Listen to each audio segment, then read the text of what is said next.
മൂന്നാറിൽ ജനവാസ മേഖലയിൽ ഇറങ്ങിയ കാട്ടാനക്കൂട്ടത്തെ തുരത്താൻ വനവകുപ്പിന്റെ പ്രത്യേക ദൗത്യം. ജനവാസ മേഖലയിൽ നിന്നും ആനകളെ കാട് കയറ്റുക എന്നതാണ് ലക്ഷ്യം.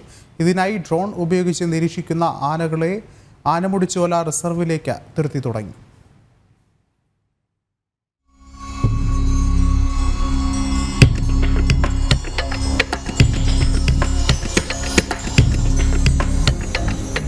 കഴിഞ്ഞ കുറച്ച് ദിവസങ്ങളായി മൂന്നാർ ടൗണിനോട് ചേർന്നുള്ള ജനവാസ മേഖലയിൽ സ്ഥിരമായി കാട്ടാനക്കൂട്ടം എത്തിയിരുന്നു. ഇതിനു പിന്നാലെയാണ് പ്രത്യേക ദൗത്യവുമായി വനം വകുപ്പ് രംഗത്തെത്തിയത്. 6 ആനകളുടെ കൂട്ടത്തെയാണ് ആദ്യഘട്ടത്തിൽ തുരത്തുക. നാഗർകുടി ഭാഗത്ത് മറ്റൊരു കാട്ടാനക്കൂട്ടവുമുണ്ട്.